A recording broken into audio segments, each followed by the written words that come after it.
అనంతపురం జిల్లా సెట్టూరు మండల కేంద్రంలో మండల స్థాయి మీటింగ్ భారీ ఎత్తున హాజరైన టీడీపీ నాయకులు కార్యకర్తలు. ఎంపీ అభ్యర్థి అంబికా లక్ష్మీనారాయణ మాట్లాడుతూ, ప్రస్తుతం రాష్ట్రంలో రాక్షస పాలన కొనసాగుతుందని, బటన్లు నొక్కుతూ రాష్ట్రాన్ని అన్ని విధాల నాశనం చేస్తున్న జగన్మోహన్ రెడ్డిని ఓటు అనే బటన్ నొక్కి ఇంటికి పంపించాలని ప్రజలను అభ్యర్థించారు. ఈ సందర్భంగా అమిలినేని సురేంద్రబాబు మాట్లాడుతూ, 2019 ఎన్నికల్లో ఒక్క ఛాన్స్ అని చెప్పి గద్దెనెక్కిన జగన్ రాష్ట్రాన్ని చీకటిమయం చేశాడని, వచ్చే మే 13వ తారీఖున టీడీపీకి ఓటు వేసి చీకటిని పారద్రోలుదామని ప్రజలకు పిలుపునిచ్చారు. పోలవరం నిర్మాణం టీడీపీతోనే సాధ్యమవుతుందని, పోలవరం పూర్తయితే బీటీపీ ప్రాజెక్టుకు నీళ్లు వస్తాయని, తద్వారా మన ప్రాంతం సస్యశ్యామలవుతుందన్నారు. రాబోయే 4 ఏళ్లలో నియోజకవర్గంలో రోడ్లు, త్రాగు, సాగునీరు అందించకుంటే ప్రజలందరికీ బహిరంగంగా క్షమాపణ చెప్పి రాజకీయాల నుంచి తప్పుకుంటానన్నారు. వైసీపీ నాయకుల్లాగా ఇసుక, లిక్కర్ మాఫియా చేసి రాష్ట్రాన్ని దోచుకోవడానికి రాలేదని, ప్రజలకు సేవ చేయడానికి మాత్రమే వచ్చానన్నారు.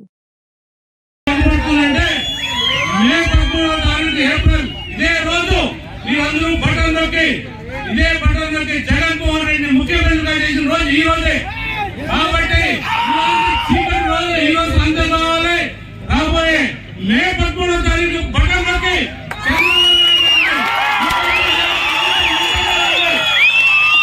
మన రాష్ట్రం బాగుపడాలన్నా, మనకు రాజధాని రావాలన్నా, పోలవరం రావాలన్నా, ఎందుకంటే పోలవరం మనకు ఎందుకు రావాలంటే, పోలవరం ఎప్పుడైతే మనకు వస్తుందో ఆ పోలవరం గోదావరి నదీ జలాలు మన కృష్ణా జలాలకు వస్తాయి. కృష్ణా జలాల నుంచి మన జీడిపల్లి రిజర్వాయర్కి మన నీళ్లు వస్తాయి. కాబట్టి ఆ పోలవరం ప్రాజెక్టు మన రాష్ట్రానికి జీవనాడి లాంటిది. కాబట్టి ప్రజలారా ఒకటి గుర్తుంచుకోండి, ఆ రోజు చంద్రబాబు నాయుడు ఊరిని అడగలేదు, వంచి నమస్కారం చేశాడు. మీరు ఒకసారి ఫోటో మీ గుంటూరు ధరలో లాస్ట్ స్పీచ్ లో 11వ తారీఖు ఏప్రిల్ ఇదే 2 రోజుల క్రితం అని అడిగారు. ఇదే రోజు మీరు అందరూ బటన్ నొక్కి జగన్ రెడ్డి ముఖ్యమంత్రిగా పంపించాలని నిర్ణయం తీసుకొని మన రాష్ట్రం ఈ రోజు చీకటి రోజులు ఉన్నాయంటే, ఈ రోజు ఈ చీకటి రోజు నిజంగా ఒక్కసారి ఆలోచన చేసుకోండి. నేను ఈ గ్రామంలో పర్యటిస్తున్నా, ఏ గ్రామానికి పోయినా కూడా ఒకటే అడుగుతున్నాను మా అక్కగారు చెల్లెళ్ళు. మొన్ననే ఒక సభలో కళ్యాణదుర్గంలో ఒక మహిళ వచ్చి కన్నీటి పర్వంతమవుతుంది. ఏమమ్మా ఏం కావాలో అక్కడ చెప్పండి అంటే, ఏం అవుతున్నాయన్నా మాకు సేద్యం చేసుకోవడానికి నీళ్లు కావాలా, అలాగే తాగడానికి నీళ్లు కావాలని అంటే ఏమి పరిస్థితి. అదే ఒక్క విషయం చెప్తా, నేను ఇదే జీడిపల్లి నుంచి కూడా గొల్లపల్లి నీళ్ళు తీసుకెళ్ళాం సకాలంలో. అక్కడ కియా మోటార్స్ వచ్చింది. గొల్లపల్లి నుంచి చెర్లపల్లి నీళ్ళు తీసుకెళ్ళాం. అక్కడి నుంచి వాళ్ళు చిత్తూరు నీళ్ళు చేశారు. ఈ పనులన్నీ కూడా నేనే చేశాను. ఈ పనులన్నీ కూడా చేశాను. అలాంటి ఈ పనులు చేసిన వ్యక్తి ఈ జీడిపల్లి నుంచి మన టీడీపీకి నీళ్ళు తాగలేకపోయామంటే ఒక సిగ్గు చేయడు.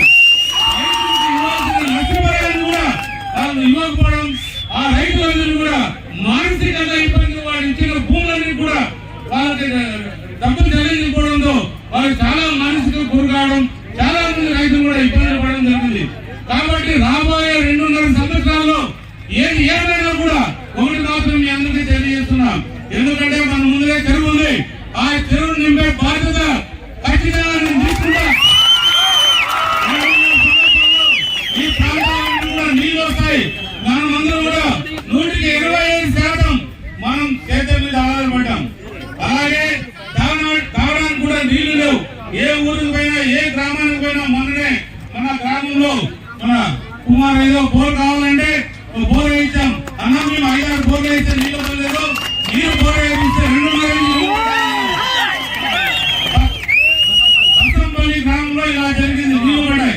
కాబట్టి ఒకటే, మనం ఏది నీళ్లు ఇవ్వాలనుకున్న అభిప్రాయం ఖచ్చితంగా ఉంది. ఖచ్చితంగా 2.5 సంవత్సరాలు నిర్వహిస్తా. అలాగే మనకి ఈ చిత్తూరు ప్రాంతం నుంచి గ్రామాలకు వెళ్లే దారులు చాలా అధ్వానంగా ఉన్నాయి. మీకు రాబోయే 4 సంవత్సరాలు, 3.5-4 సంవత్సరాలు, 2.5 సంవత్సరాల్లో బీటీపీ నీళ్ళు వస్తాయి. అలాగే రోడ్లన్నీ కూడా బాగు చేస్తాం. మన కాలనీలన్నీ కూడా బాగుంటాయి. అలా చేయలేని పక్షంలో మీ అందరికీ చెప్పి 4.5 సంవత్సరాలు క్షమాపణ చెప్పి ఈ ప్రాంతం నుంచి వైదొలుగుతానని చెప్తున్నాను. ఖచ్చితంగా ఇది మన ప్రాంతం. ఇది మీరు ఒకటి మాత్రం గుర్తించుకోండి. నేను అవినీతి చేయడానికో, ఇక్కడేదో ఇసుక దందా చేయడానికో, లేదా లిక్కర్ చేయడానికో, లేదా భూకబ్జాలు చేయడానికో రాలేదు. మీలో ఒకటిగా ఉండి నీతి నాయకులు ఏప్రిల్ 11వ తారీఖు మేము సిరిసిల్ల నుంచి అడిగారు. నేను కూడా మీకు సిరిసిల్ల గురించి అడుగుతున్నా.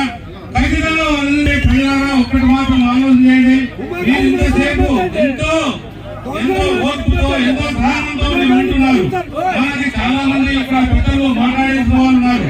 మన బీజేపీ వాళ్ళు, జనసేన వాళ్ళు చాలా మంది ఉన్నారు.